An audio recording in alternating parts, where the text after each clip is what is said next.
Olá, seja bem-vindo a bibliavocê.com.br. Hoje nós vamos falar sobre o tempo de Deus. Quero que você nos acompanhe no raciocínio dessa mensagem para que nós possamos entender a diferença entre o tempo de Deus e o nosso tempo. As nossas condições enquanto seres humanos em observar o passar do tempo e o decorrer da história da salvação em nossas próprias vidas e na sociedade que nos cerca e a forma como Deus enxerga isso.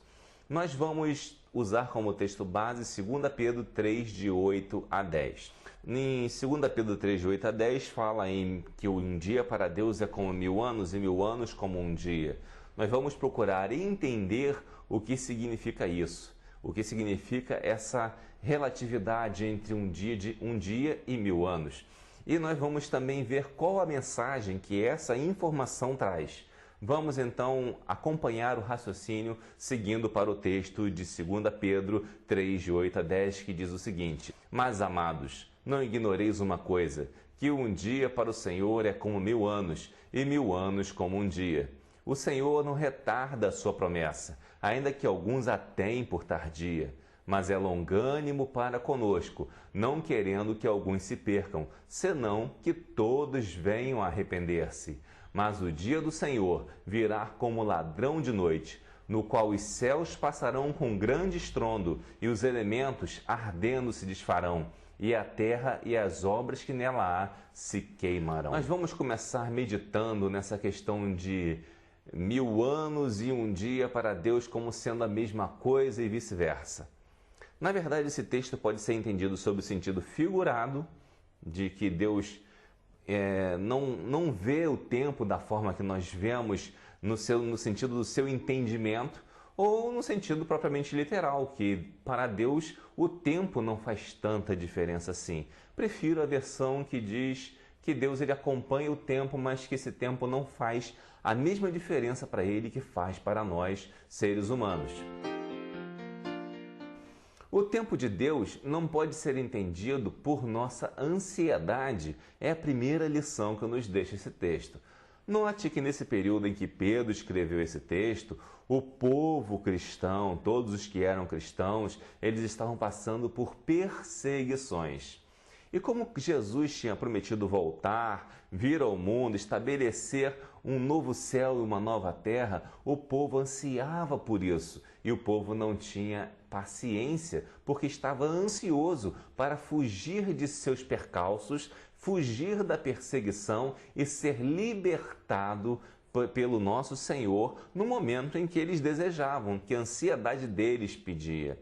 Mas Pedro diz que eles não se enganassem com isso, que o tempo para Deus é diferente. As coisas que Deus tem planejadas no tempo e na história são diferentes do que nós pensamos. Muitas vezes desejamos até que Jesus volte logo, e é um desejo até legítimo, digamos, mas depende de nós que ele volte também. Depende que a sua palavra seja pregada, porque como nós vamos ver, Deus ele não está preocupado com o tempo que vamos levar pregando ou com o tempo em que as coisas aqui vão estar bem. Ele está preocupado com as almas das pessoas. Ele quer que todos sejam salvos. Os que estão perseguidos, com aquela ansiedade toda, muitas vezes eles não pensam no que pode vir a acontecer a partir mesmo daquela perseguição para a salvação de outras pessoas que de repente eram até seus inimigos. Assim acontece conosco hoje. Nós olhamos, vemos várias situações e não conseguimos entender por que o tempo de Deus demora tanto a passar. Nós nos questionamos porque ainda não chegou o fim, e geralmente nos respondemos também pela misericórdia de Deus, e é uma resposta correta. Pela misericórdia de Deus ainda não chegou o fim. Nós vemos que Deus quer que todos sejam salvos. E o tempo de Deus não é um tempo como o nosso. Nós vivemos numa sociedade, essa sociedade globalizada, mercadológica, onde tudo tem que ser para ontem. Chegam, te dão um trabalho e pedem esse trabalho para ontem. Querem que você o faça com rapidez para atender ao mercado, que é um sistema devorador. Devorador não só de materiais, mas devorador de vidas, de qualidade dessas vidas. Muitas vezes a pessoa ganha muito dinheiro, tem muitas condições de ter uma boa qualidade de vida, mas não pode ter essa qualidade de vida por se tornar escravo de um sistema de trabalho que não lhe permite seguir em frente com qualidade. Mas eu quero citar essa questão não por uma questão política propriamente, mas quero citar para que você veja que há uma diferença entre o tempo que estamos acostumados, um tempo de produção, que está preocupado somente com objetos, para o tempo de Deus, que não está preocupado com objetos, está preocupado com seres humanos. Deus preocupa-se com seres humanos. O tempo de Deus é um tempo paciente. Note que os cristãos estavam ansiosos, mas Deus, na sua longanimidade, Ele queria o quê? Ele queria que mais pessoas fossem salvas.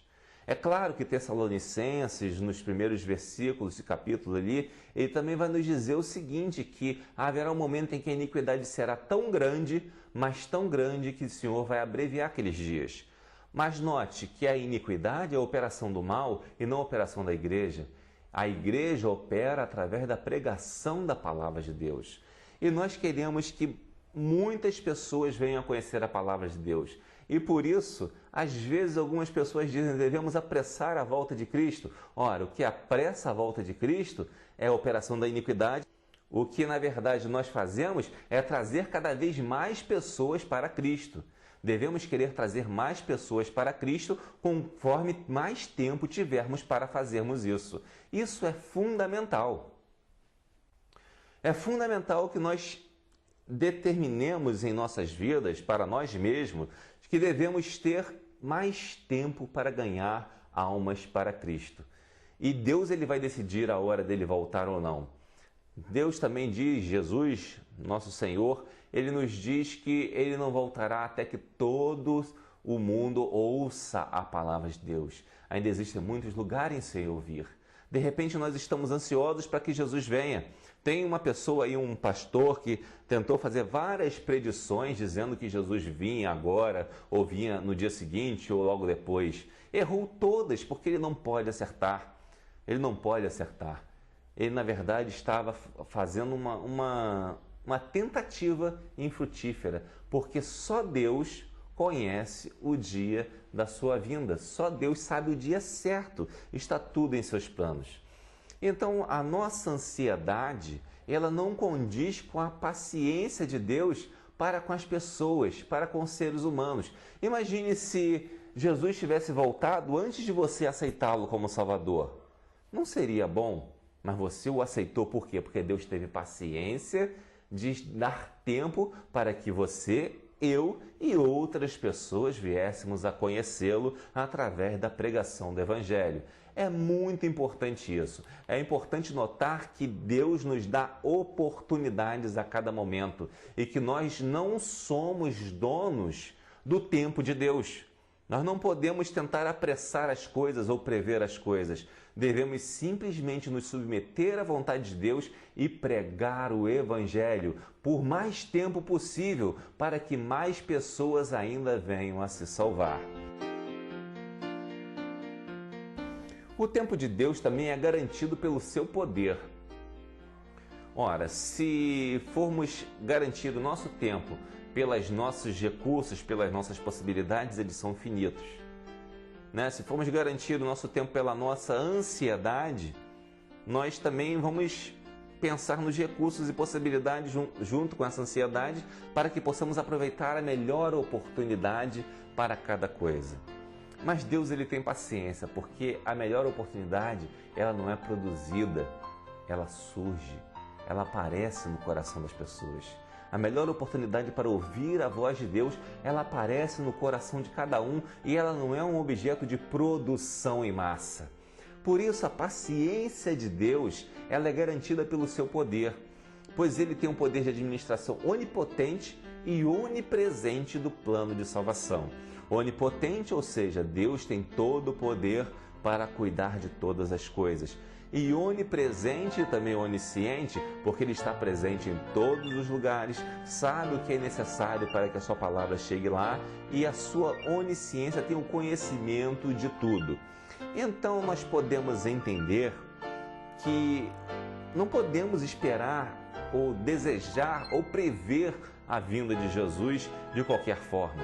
Ao contrário, é nossa obrigação não desejar que Jesus venha rapidamente, mas nossa obrigação é pregar.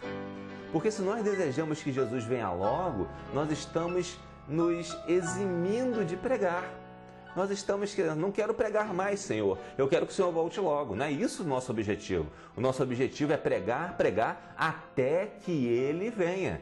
E não pregar para que Ele venha. Porque quando Ele vier, não haverá mais condições de pregar. Ele vai abreviar para que não haja mais perdas, mais almas se percam. É interessante notarmos isso para que a gente venha a fazer os nossos esforços voltados para a evangelização e não para outras coisas ou ficar pedindo coisas diferentes. A volta de Deus pertence só a Ele, a volta de Jesus pertence só a Ele, não pertence a nós. A nós pertence a honra de pregar o Evangelho que Deus nos deu.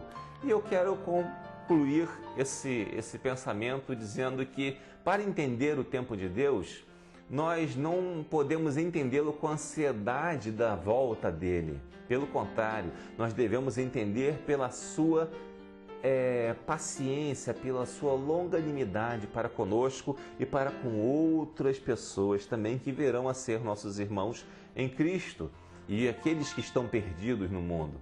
E também nós devemos nos pautar na necessidade e oportunidade para evangelizar.